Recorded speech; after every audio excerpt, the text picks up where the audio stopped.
नमस्कार दोस्तों, आपका स्वागत है हमारे चैनल विचार वृद्धि पर।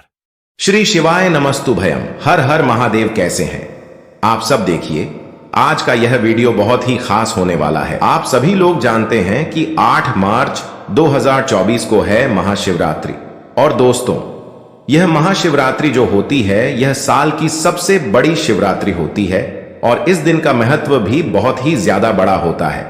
इसलिए दोस्तों, सभी लोग महाशिवरात्रि का बहुत ही बेसब्र से इंतजार करते हैं, क्योंकि यह महाशिवरात्रि पूरे साल में एक बार पड़ती है, जो कि इस बार 8 मार्च 2024 के दिन पड़ रही है। भाई, इस महाशिवरात्रि को आप लोगों को 5 बेलपत्र वाला उपाय जरूर करना चाहिए, क्योंकि दोस्तों ये 5 बेलपत्र वाला इतना बड़ा उपाय है कि जो भी व्यक्ति इस 5 बेलपत्र वाले उपाय को कर लेगा इस महाशिवरात्रि के दिन, भाई उसकी जो भी मनोकामना होगी, उसे चाहे गाड़ी चाहिए, चाहे बंगला चाहिए, चाहे पैसा चाहिए, चाहे दुकान चाहिए, चाहे कुछ भी चाहिए हो, भाई भगवान शिव उसे जरूर प्रदान करेंगे, सिर्फ और सिर्फ इसी एक 5 बेलपत्री वाले उपाय से। अगर आपके घर परिवार में सुख और शांति नहीं है, चाहे आपके घर परिवार में बहुत ज्यादा कुछ सही नहीं हो रहा है, तो भाई आप लोगों को यह 5 बेलपत्री वाला उपाय इस आने वाली महाशिवरात्रि के दिन जरूर करना चाहिए। ये हम उपाय आप लोगों को कुछ समय पहले इसलिए बता रहे हैं ताकि आप लोग इस उपाय को महाशिवरात्रि के दिन तक अच्छे से समझ लो और इस उपाय को आप लोग जरूर करो ताकि आपकी सारी मनोकामनाएं पूर्ण हो जाएं।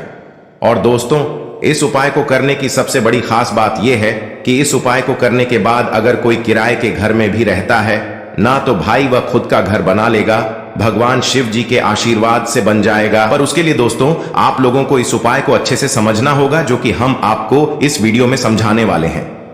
सबसे पहली बात दोस्तों, 8 मार्च 2024 को महाशिवरात्रि के दिन यह 5 बेलपत्र वाला उपाय किसको करना है, कैसे करना है, कब करना है, कहां करना है, ये सारी बातें हम लोग समझ लेते हैं।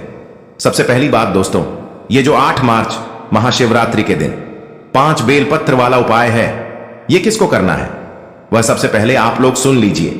देखिए, घर में जो बड़े सदस्य होते हैं वह यह वाला उपाय करें।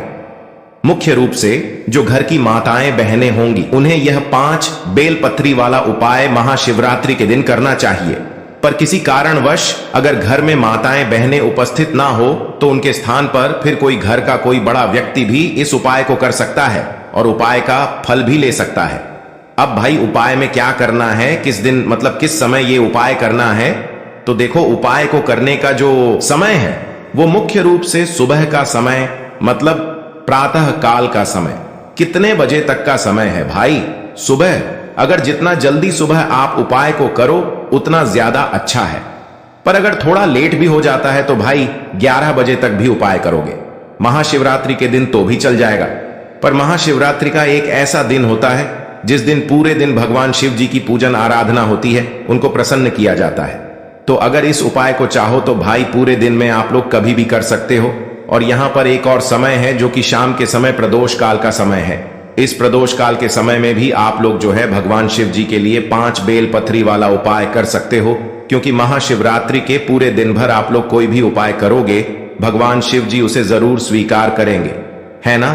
तो अब हम समझते हैं कि यह 5 बेलपत्री वाला उपाय आपको करना कैसे है। तो देखिए, सबसे पहली चीज, अगर आप इस 5 बेलपत्री वाले उपाय को सुबह के समय कर रहे हैं तो भाई आप लोगों को पूजन सामग्री जरूर लेकर जानी है। ठीक है? पूजन सामग्री कहने से है, वैसे भी महाशिवरात्रि का दिन रहेगा तो सभी लोग अगर भगवान शिव जी के मंदिर जा भी रहे होंगे तो कुछ ना कुछ पूजन सामग्री जरूर लेकर जाएंगे। पर जो लोग कुछ भी लेकर नहीं जा रहे होंगे, भाई वो अपने साथ में 1 लोटा जल जरूर लेकर जाएं अगर वो इस उपाय को कर रहे हैं। और जो लोग प्रतिदिन शिव जी की पूजा करने जाते हैं, महाशिवरात्रि दिन बड़ी पूजा करने वाले हैं भाई, वो अपनी पूजा वैसे ही करें। अपनी पूजन अर्चना करने के बाद ही आप लोगों को अपना यह वाला उपाय करना है। अगर यही उपाय आप लोग शाम के समय कर रहे हो तो शाम के समय आप लोगों को भगवान शिव जी के मंदिर में एक दीपक जरूर रखना है। और महाशिवरात्रि के दिन भगवान शिव जी के मंदिर में दीपक जलाने का भी एक अलग ही महत्व होता है। बड़ा फल यहां पर हमें जलाने के लिए मिलता है। ठीक है? तो आपको वो दीपक कैसे तैयार करना है वो भी आप लोग यहां पर ध्यान से सुन लो। तो देखिए, जो दीपक आप लोग लेने वाले हैं वह दीपक मुख्य रूप से आप लोग आटे का ले सकते हैं। पर अगर आपके पास मिट्टी का नया दीपक है तो भाई आप उस मिट्टी के नए दीपक को भी इस उपाय में प्रयोग कर सकते हैं। कोई दिक्कत वाली बात नहीं है। पर अगर नहीं है तो आटे का एक दीपक आप लोग बना सकते हैं। ये जो दीपक है, जो उपाय के लिए आप बना रहे हो, इसके लिए आपको थोड़ा सा आटा अलग से ही गंदना है। ठीक है, उसको ग कर उसके अंदर कुछ भी नहीं डालना है, गूंद कर और उसका एक मीडियम साइज का दीपक तैयार कर लेना है। ना ज्यादा छोटा करना, ना ज्यादा बड़ा करना, इतना करना कि वो दीपक जलाओ तो कुछ समय तक जलता रहे, भगवान शिव जी के सामने वो रोशनी करता रहे। इतना बड़ा आप लोगों को वो दीपक बनाना है। उसके बाद में इसके अंदर जो बाबत्ती आप लोग रखोगे वो गोल बत्ती रखोगे। विशेष रूप से भगवान शिव जी का सबसे बड़ा दिन है महाशिवरात्रि, तो गोल बत्ती रखना और इसके अंदर जो चीज डालोगे वो डालोगे शुद्ध देसी गाय का घी। अब यहां पर आप लोग ये प्रश्न तो बिल्कुल मत करना कि भाई क्या हम घी के अलावा और कुछ नहीं डाल सकते, या शुद्ध देसी गाय का घी ना हो तो भाई हम क्या भैंस का दूध मतलब भैंस का घी नहीं ले सकते। तो यहां पर हम आपको बता दें, शिव जी के उपायों में, शिव जी की पूजन में हमेशा शुद्ध देसी गाय का घी ही प्रयोग किया जाता है। अगर आप लोग भैंस की भैंस का घी प्रयोग करते हो या बाजार का मिलावटी घी प्रयोग करते हो तो उपाय का कुछ भी नहीं कहा जा सकता कि वह उपाय आपके लिए काम करेगा या नहीं करेगा। इसलिए हमेशा कोशिश किया करो कि अपने घर में थोड़ा सा शुद्ध देसी गाय का घी हमेशा रखे रहा करो, क्योंकि इसी शुद्ध देसी गाय के घी से जो है आपके घर में बरकत भी बनी रहती है। साथ में ये भगवान शिव जी के कार्यों में भी हमेशा प्रयोग किया जाता है और उपायों में जब आप इसे प्रयोग करते हो तो उपाय का आपको पूर्ण फल भी यहां पर मिलता है। तो ऐसा दीपक आपको तैयार करना है। अगर आप इस उपाय को शाम के समय कर रहे हो तो इस बात का आप लोग ध्यान रखना है ना। अब भाई आप लोग जो है उपाय के लिए क्या करोगे, सीधी सी बात है, 5 बेल पत्री वाला हो पाया तो 5 बेल पत्री तो यहां पर आपको ले। तो भाई ये जो 5 बेल पत्री हैं ये आप लोगों को उस दिन आसानी से मिल जाएंगे, क्योंकि उस दिन बेल पत्र बेचने वाले भी बहुत रहेंगे। तो आप लोगों को बेल पत्र लेने में ज्यादा दिक्कत समस्या नहीं आने वाली है। तो इसलिए अपनी 5 बेलपत्र उपाय को अगर कर रहे हो तो भाई खुद की बेलपत्र यहां पर ले लेना। अब यहां पर यह प्रश्न आप बिल्कुल मत करना कि भाई अगर बेलपत्र ना मिले तो क्या करें। बेलपत्र ना मिले तो आप शिव जी की शिवलिंग के ऊपर से ही ले सकते हो, पर महाशिवरात्रि का दिन है तो भाई खुद के परिश्रम से 5 बेलपत्र तो आप लेकर आ ही सकते हो। ठीक है, या तो खरीद सकते हो, कोई दिक्कत वाली बात नहीं है, पर खुद की वह बेलपत्र हो तो ज्यादा बेहतर रहेगा, है ना। तो भाई 5 बेलपत्र आपको तैयार कर लेनी है। अब ये जो 5 बेलपत्र होंगी ये ना तो कटी पिटी होनी चाहिए ना टूटी होनी चाहिए, बिल्कुल साबुत 5 बेलपत्र होनी चाहिए। इस बात का भी आप लोगों को ध्यान रखना है ना भाई। 5 बेलपत्र आपने उपाय की तैयार कर ली। इसके बाद में अब आप लोगों को क्या करना है कि अपना जो 1 लोटा जल है, जो भी पूजन सामग्री है वो तो आपको अलग रखनी है। साथ ही में अपनी ये 5 बेलपत्री जो है अपने साथ में रखकर अपने घर के पास में जो भी शिव मंदिर जहां पर भगवान शिव जी की पूजन होती हो, जहां पर शिवलिंग विराजित हो, वहां पर आप लोगों को ये वाला उपाय करने के लिए जाना है। ठीक है, अगर आप लोग शाम के समय भी जा रहे हो तो भाई शाम के समय भी आपको अपने घर के पास में जो भी शिव मंदिर हो वहां पर जाकर ही ये वाला उपाय करना है। तो सीधा जाकर ही हमें ये वाला उपाय करना है या कुछ समय रुकने के बाद ये वाला उपाय करना है। तो देखिए यहां पर हम आपको बता दें कि ये जो उपाय होगा ये पहले पूजन अर्चना करने के बाद ही होगा। मतलब जो आप 1 लोटा जल लेकर गए हो या पूजन करने के लिए जो भी भगवान शिव जी के लिए पूजन सामग्री लेकर गए हो, पहले आप उस सामग्री से भगवान शिव जी की पूजन अर्चना करोगे। ठीक है, उसके बाद में उपाय करोगे। शाम के समय गए हो तो पहले जाकर अपना वह दीपक लगाओगे। ठीक है, और दीपक भी जो लगाओगे ना वो अपनी माचिस से जलाओगे घर से। उस दीपक को जलाकर नहीं लाना है, मंदिर में आकर ही जलाना है। मंदिर में आकर खुद की माच से उस दीपक को जलाना, और दीपक को भी इतना पास में मत रखना कि भगवान शिव जी को आंच लगे। थोड़ी दूरी पर आप उस दीपक को जो है भगवान शिव जी के शिवलिंग के पास में रख देना। उसके बाद में फिर आप लोग उपाय करना भगवान शिव जी के शिवलिंग के पास में बैठकर। ठीक है, तो जैसे ही आपकी पूजन अर्चना हो जाती है तो भाई जैसे ही आप लोगों की पूजन अर्चना हो जाती है उसके बाद में अब आपको शिव जी की शिवलिंग के पास में बैठ जाना है। आसपास बैठो या सामने बैठो, कोई दिक्कत वाली बात नहीं है, बस अपनी 5 बेलपत्र रपाए वाली अपने साथ में रखकर बैठना है ना। अब देखिए यहां पर ये 5 बेलपत्री हैं, तो 5 अलग अलग जगहों पर यहां पर चढ़ाएंगे, है ना। हम लोग यहां पर चढ़ाने वाले हैं, तो इसलिए ये जो 5 स्थान है इन्हें ध्यान से सुन लीजिएगा, समझ लीजिएगा। उसके बाद इन बेलपत्र वाला जो 5 बेलपत्र वाला उपाय है ये आप लोग कीजिएगा। महाशिवरात्रि के दिन बहुत ही बड़ा दिन है और इस उपाय को करने का बहुत ही अच्छा मौका है। इस उपाय का आपको फल भी बहुत ही जल्दी यहां पर मिल जाएगा, ठीक है। तो 5 बेलपत्र हैं, जिसमें से सबसे पहली बेलपत्र आपने आप लोग निकाल लो, ठीक है। सबसे पहली बेलपत्र आप लोग यहां पर समर्पित करोगे माता अशोक सुंदर जी वाले स्थान पर। अब भाई माता अशोक सुंदर जी का स्थान कहां पर होता है?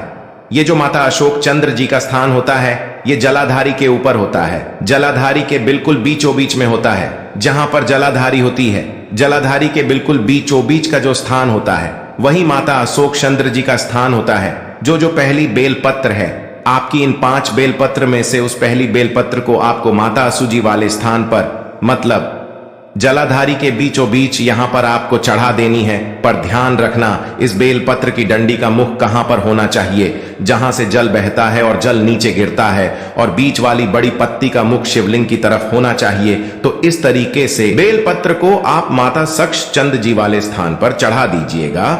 उसके बाद में दोस्तों बात करते हैं दूसरी बेलपत्र की। तो देखिए जो दूसरी बेलपत्र होगी ये आप लोगों को माता जगदंबा जी के या माता पार्वती जी के हस्त कमल पर चढ़ा है। यहां पर जरूर लोगों को समझ नहीं आएगा, तो हम आपको यहां पर बता दें कि देखिए जलाधारी होती है, जलाधारी के ऊपर शिवलिंग रखा हुआ होता है। शिवलिंग का एक कटी भाग होता है, मतलब जो गोलम गोल भागर होता है जहां पर शिवलिंग रखा हुआ होता है। आप देखना गोलम गोल जो भाग होता है, कटी भाग जिसे हम कहते हैं, तो भाई उसी के पास में जो है माता जगदंबा जी का, माता पार्वती जी का हस्त कमल रहता है। तो दूसरे नंबर की जो बेलपत्र है ये आपको वहीं पर समर्पित करना है। पर इस बात का ध्यान रखना है कि आपकी उस दूसरे नंबर की जो बेलपत्र है उस बेलपत्र की जो दोनों पत्तियां होंगी, साइड की दोनों पत्तियां होंगी, उन दोनों पत्तियों के बीचों बीच में आप लोगों को जो है मतलब शिवलिंग आनी चाहिए। इस तरीके से उस दूसरे नंबर की बेलपत्र को आपको यहां पर जगदंबा जी के जो है हस्त कमल पर समर्पित कर देना है। ठीक है, यहां पर आपने 2 बेलपत्र समर्पित कर दी है। अब तीसरी बेलपत्र की अगर बात करें तो तीसरी बेलपत्र को आपको भगवान शिव जी की शिवलिंग के ऊपर समर्पित करना है। पर इस बेलपत्र को समर्पित करते समय इस बात का ध्यान रखना है कि इस बेलपत्र का डंडी का मुख आपकी विपरीत दिशा में होगा। मतलब आप जिस तरफ करे हो आपके सामने की जो दिशा होगी, जगह होगी, उस तरफ इस बेलपत्र की डंडी का मुख होना चाहिए और बीच वाली बड़ी पत्ती का मुख आपकी तरफ होना चाहिए। इस तरीके से इस बेलपत्र को शिव जी की शिवलिंग के ऊपर समर्पित करना है। तीसरे नंबर की बेलपत्र को उसके बाद में दोस्तों बात करते हैं चौथे नंबर की बेलपत्र को। तो देखिए चौथे नंबर की बेलपत्र शिवलिंग के पास में कहीं पर भी समर्पित नहीं होगी, यह समर्पित होगी कहां पर? देखिए समझाते हैं हम आपको। शिव जी पर जब आप जल चढ़ाते हैं तो वो जल पूरा स्पर्श होता हुआ जलाधारी से नीचे गिरता है, और जलाधारी से नीचे गिरकर वो एक रास्ते से होता हुआ वो अपने रास्ते चला जाता है, ठीक है। तो ये जो शिवलिंग पर चढ़ा हुआ जल जिस रास्ते से बहकर जा रहा है ना, नीचे जमीन पर जिस रास्ते से वो बहकर जा रहा है उस रास्ते के ऊपर, उस जल के ऊपर जो रास्ते से में जल बह, मतलब जिस रास्ते से वो जल बहकर जा रहा है शिव जी पर चढ़ा हुआ उस रास्ते पर आपको अपनी ये चौथे नंबर की बेलपत्र को समर्पित कर देना है, ठीक है। ये 4 बेलपत्र हो गई। अब जो 5वें नंबर की बेलपत्र है यहां पर कहीं पर भी समर्पित नहीं होगी। ये 5वें नंबर की बेलपत्र लेकर आपको नंदी बाबा के पास में आ जाना है। मतलब शिव जी के शिवलिंग के सामने जो नंदी बाबा बैठे हुए थे उनके पास आ जाना है। उनके पास में आकर आपको यह देखना है कि भगवान नंदी बाबा का एक कौन सा पैर ऐसा है जो कि उठा हुआ है। उठा हुआ ना दिखे तो मोड़ा हुआ तो दिख ही जाएगा। आप लोगों को एक पैर अलग ही दिख जाएगा, आप लोगों को उनका वह उठा हुआ पैर होगा। तो उस उठे हुए पैर के पास, मतलब भगवान नंदी के उठे हुए पैर के पास में आप लोगों को अपनी यह 5वें नंबर की बिलपत्र को समर्पित कर देना है। इस बिलपत्र को समर्पित करने के बाद वहीं पर आप लोग भगवान शिव जी के शिवलिंग के पास में वापस आ जाइए और भगवान नंदी बाबा से भी आप लोग 5वीं बल पत्र को समर्पित करते समय अपनी मनोकामना बोलकर आइएगा, अपनी विनती बोलकर आइएगा। उसके बाद में वापस से भगवान शिव जी की शिवलिंग के पास में आइएगा। उनसे भी 2 मिनट बैठकर उनके सामने भगवान शिव जी के नाम का जाप कीजिएगा और अपनी मनोकामना विनती जो भी जिस काम के लिए आप लोग ये वाला उपाय कर रहे हो, अपना वह काम बोल दीजिएगा। निश्चित ही कुछ ही समय के अंदर बहुत ही जल्दी आपकी मनोकामना पूर्ण होगी। इन सरल से कार्यों को, सरल से उपायों को करने के लिए मेरे द्वारा दी गई जानकारी में कुछ आप त्रुटि पाते हैं, मेरी कोई गलती होती है कहीं पर, या मैं समझाने का प्रयत्न करने में असमर्थ हो रही हूं, तो मुझे जरूर से बताइएगा। मैं अपने काम में इंप्रूव करने का प्रयत्न करूंगी।